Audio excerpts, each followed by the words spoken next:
उत्तर प्रदेश सरकार में अनुसूचित जाति वित्त एवं विकास निगम के अध्यक्ष, दलित चिंतक श्री लालजी प्रसाद निर्मल जी, भारतीय जनता पार्टी के वरिष्ठ नेता श्री शिव कुमार गुप्ता जी, विधानसभा के प्रभारी विनोद वाजपेयी जी, जिला महामंत्री राजेश शुक्ला जी, आज के इस कार्यक्रम में महमदाबाद से भारतीय जनता पार्टी की लोकप्रिय प्रत्याशी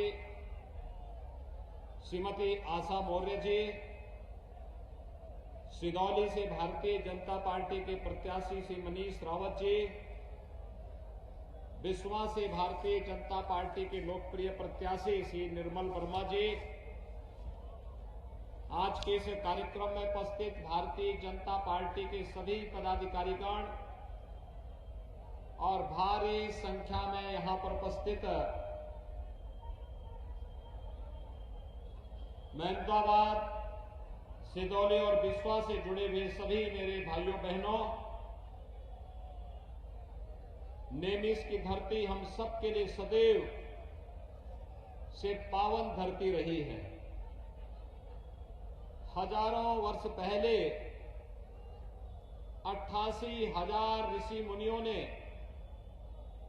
भारत के वैदिक और पौराणिक परंपरा को लेकर के जो गोष्ठी यहां पर आयोजित की थी, आज भी उसकी प्रतिध्वनि पूरी दुनिया के अंदर सुनाई देती है। नेमिस की इस धरती को कोटि कोटि नमन करते हुए आप सभी सीतापुर जनपद की जनता जनार्दन का मैं हृदय से स्वागत करता हूं, अभिनंदन करता हूं। भाइयों बहनों,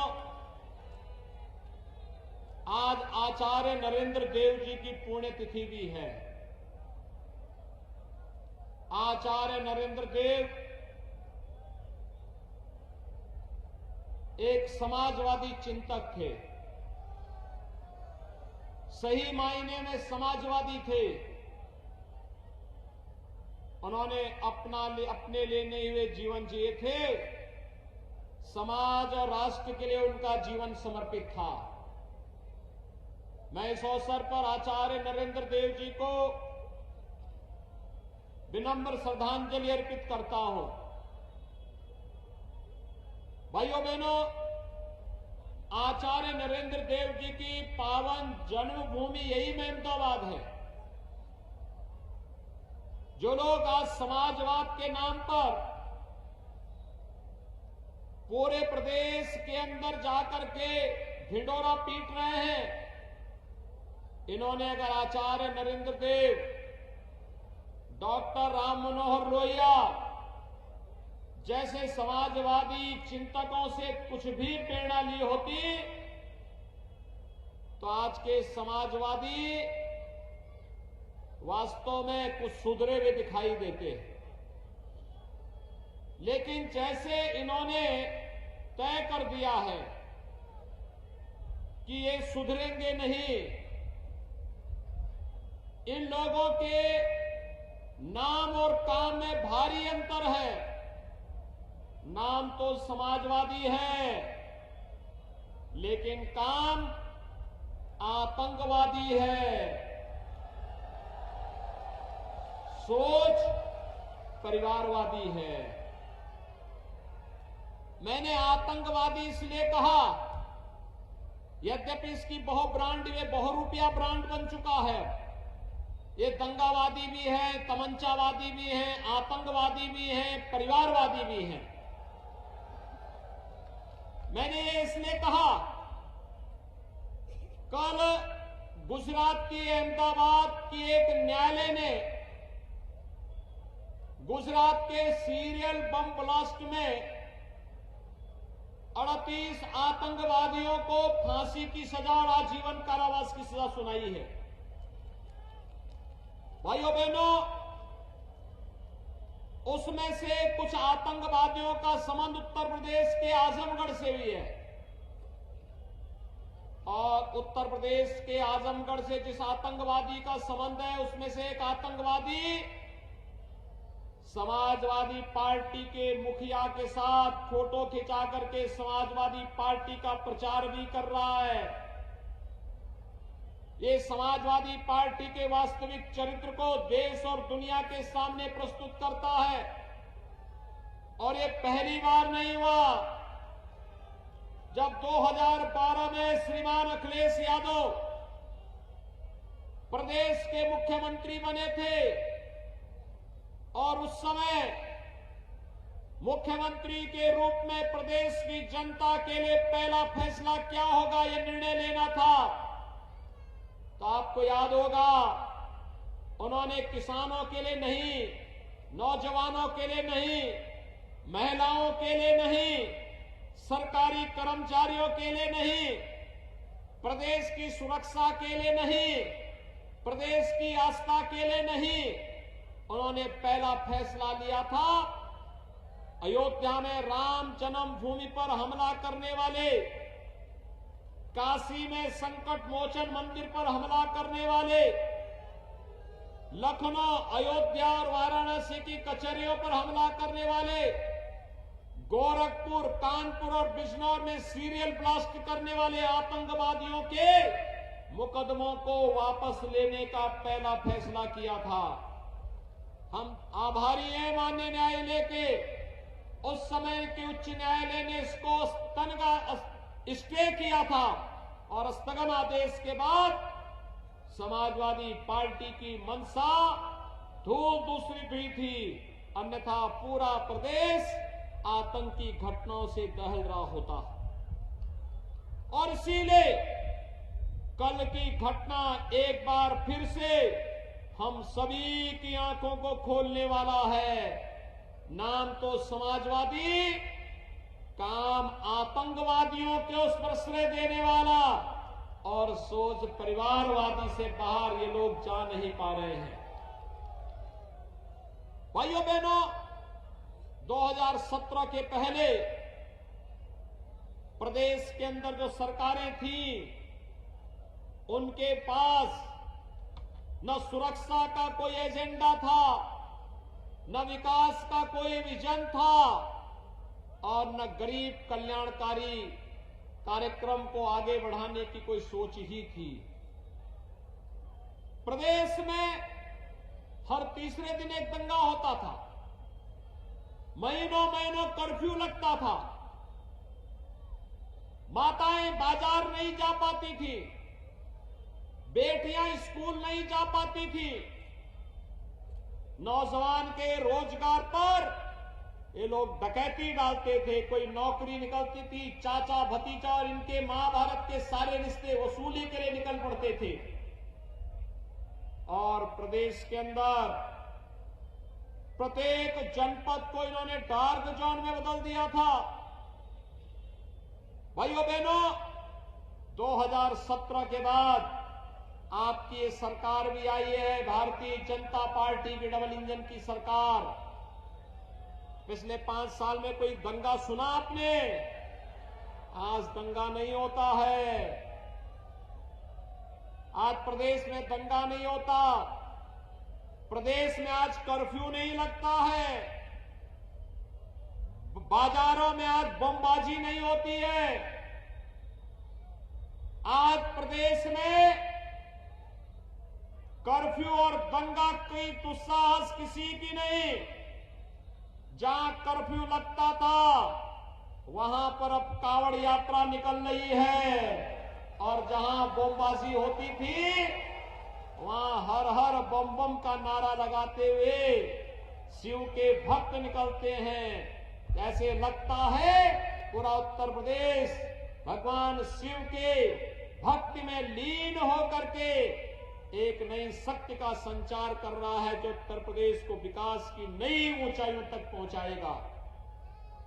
भाइयों बहनों, नए भारत का नया उत्तर प्रदेश बन रहा है और इस नए उत्तर प्रदेश में प्रधानमंत्री मोदी जी का मार्गदर्शन, सरकार और संगठन के संयुक्त प्रयास और जनता जनार्दन का आशीर्वाद जब एक साथ लगा है तो आज उत्तर प्रदेश देश का नंबर 1 प्रदेश बनने की ओर अग्रसर है। इन सब के पीछे एक सामूहिक प्रयास है, लेकिन भाइयों बहनों, सुरक्षा, विकास और सुशासन ये उत्तर प्रदेश की आवश्यकता थी। यही तो डबल इंजन की सरकार ने किया है।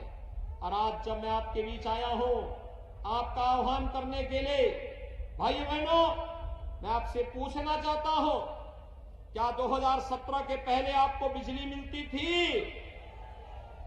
आज तो बिजली मिलती होगी ना, आ रही है ना। हमने तो सबका साथ और सबके विकास की बात कही, तो सबको बिजली, पर्याप्त बिजली, निर्बाध बिजली के लक्ष्य को प्राप्त किया है।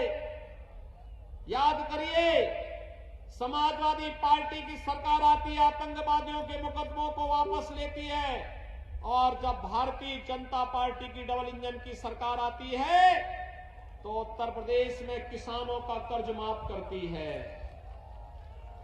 किसानों का कर्ज माफ होता है। और आज तो अगर मैं सीतापुर की बात करूं तो भाइयों बहनों, जनपद सीतापुर में अगर मैं इसकी चर्चा करूं तो अकेले सीतापुर जनपद में भारी संख्या में अन्नदाता किसानों का कर्ज माफी का कार्यक्रम संपन्न हुआ है। और यहां पर लाखों किसानों को यहां पर प्रधानमंत्री किसान सम्मान निधि का लाभ भी प्राप्त हुआ है। भाइयों बहनों, आज उत्तर प्रदेश एक नई दिशा में आगे बढ़ा है। उत्तर प्रदेश के अंदर आज मैं आपको बता सकता हूं, एक और 12 से 17 तक 5 वर्ष तक समाजवादी पार्टी की सरकार जब कार्य कर रही थी, 18,000 गरीबों को भी मकान नहीं दे पाई थी। भाइयों बहनों, भारतीय जनता पार्टी की डबल इंजन की सरकार जब आई तो भाइयों बहनों 43,50,000 गरीबों को एक आवास दिया गया। और 43,50,000 से अधिक गरीबों को जो आवास मिले हैं, अकेले सीतापुर जनपद में 2,30,000 से अधिक गरीबों को एक आवास मिला है। 2,30,000 से अधिक गरीबों को। भाइयों बहनों, 5,40,600 से अधिक गरीबों को एक शौचालय देने का काम किया गया।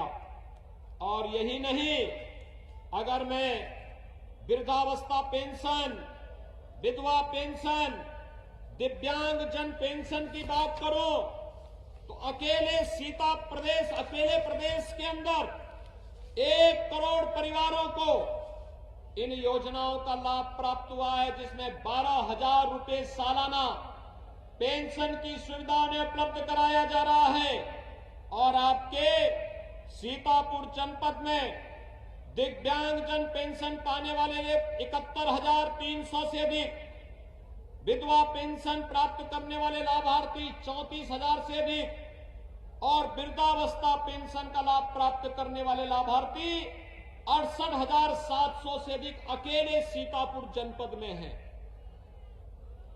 विद्युत की निःशुल्क कनेक्शन का लाभ अकेले आपके सीतापुर जनपद में 2 लाख परिवारों को निःशुल्क विद्युत का कनेक्शन भी डबल इंजन की सरकार ने दिया है। भाइयों बहनों, मैं पूछना चाहता हूं, आज जो लाभ भारतीय जनता पार्टी की डबल इंजन की सरकार आपको मकान के रूप में, राशन के रूप में, बिजली के रूप में, वैक्सीन के रूप में, विकास के रूप में दे रही है, आखिर ये लाभ 2017 के पहले क्यों नहीं मिल रहा था? कारण साफ है, पहले की सरकार की सोच संकुचित थी। पहले की सरकार नाम समाजवादी, और सोच परिवारवादी थी, परिवारवादी। वहां पर बात तो की जाती थी सबका साथ का, लेकिन जब विकास की बात आती थी तो उनका नारा होता था कि केवल सैफई खानदान का विकास। भाइयों बहनों, भारतीय जनता पार्टी ने जब सबका साथ और सबके विकास की बात कही तो सबका साथ और सबके विकास का मतलब प्रदेश के 25 करोड़ लोगों के विकास की बात। पहले विकास का ये पैसा ये परिवारवादी लोग, इनकी संकुचित दायरे की सोच और इनके इत्र वाले मित्र के घर में चली जाती थी। आज भाइयों बहनों, इत्र वाले मित्र से पैसा निकल करके हम लोग गरीबों के घर तक पहुंचा रहे हैं। गरीब को मकान दे रहे हैं, गरीब को राशन दे रहे हैं, हर नागरिक को सुरक्षा दे रहे हैं। कोरोना कालखंड में आपने देखा होगा कि सरकार ने फ्री में टेस्ट, फ्री में उपचार, फ्री में वैक्सीन, सबको वैक्सीन देने का कार्य किया। आपने यहां पर महमूदाबाद में कितने लोगों ने वैक्सीन ले ली है? कितने लोगों ने वैक्सीन ली है? आपको मैं धन्यवाद देता हूं, आपने वैक्सीन लिया है। ये वैक्सीन कोरोना के खिलाफ देश की लड़ाई का प्रतीक है। कोरोना हारेगा तो भारत जीतेगा, कोरोना हारेगा, भारत जीतेगा। और जो लोग कोरोना के समय वैक्सीन के खिलाफ दुष्प्रचार करते थे, कहते थे वैक्सीन नहीं लेंगे क्योंकि ये भाजपा का वैक्सीन है, ये मोदी वैक्सीन है, आज उनको करारा जवाब दिए जाने की आवश्यकता है कि कोरोना की थर्ड वेव कब आई, कब चली गई, कोई पता नहीं, क्योंकि हर व्यक्ति ने वैक्सीन ले लिया था, टीका ले लिया था। टीका का ये प्रभाव है कि आज हर व्यक्ति की जान बची है। जो लोग जान के साथ खिलवाड़ कर रहे थे, भाइयों बहनों, आज उनको बताइए कि अगर मोदी वैक्सीन के कारण जान बची है, भाजपा वैक्सीन के कारण जान बची है, तो वोट भी भारतीय जनता पार्टी के ही चुनाव चिन्ह पर हम लोग देंगे। ये जवाब उनको दे जाने की आवश्यकता है। भाइयों बहनों, सरकार ने संकल्प लिया है, भारतीय जनता पार्टी की डबल इंजन की सरकार प्रदेश के अंदर सुरक्षा, प्रत्येक नागरिक के जीवन में खुशहाली, प्रत्येक प्रदेश के बिना भेदभाव के प्रत्येक जनपद में विकास की योजना को लेकर के प्रभावी ढंग से आगे बढ़ेगी। और आज उसी अभियान को आगे बढ़ाने के लिए मैं महमूदाबाद में आपके बीच आया हूं, आप सबसे अपील करने के लिए कि भारतीय जनता पार्टी ने श्रीमती आशा मौर्य जी को अपने प्रत्याशी के रूप में महमूदाबाद विधानसभा सीट पर चुनाव अपना प्रत्याशी बनाया है। बिस्वा से श्री निर्मल वर्मा को अपना प्रत्याशी बनाया है और सिधौली से श्री मनीष रावत भारतीय जनता पार्टी के प्रत्याशी के रूप में आपके बीच में यहां पर उपस्थित हुए हैं। भाइयों बहनों, मेरी आप सबसे अपील है, भारतीय जनता पार्टी के सभी प्रत्याशी जनता जनार्दन की सेवा के लिए अपना पूरा समय देंगे।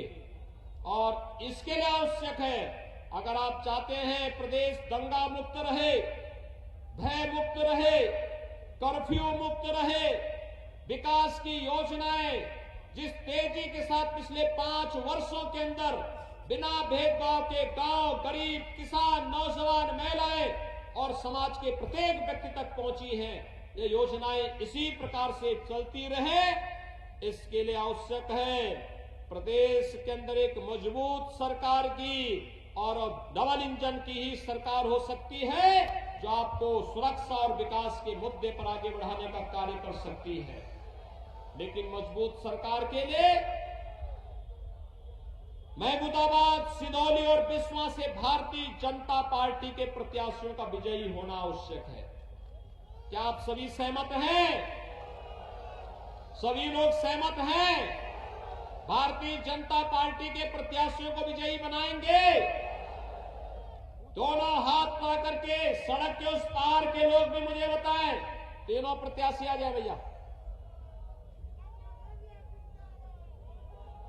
जनता का अभिवादन करें और आपसे जनता जनार्दन से मैं अपील करूंगा कि हमारे तीनों प्रत्याशियों को अपना आशीर्वाद दें। दोनों हाथ पा करके मेरे साथ बोलेंगे, भारत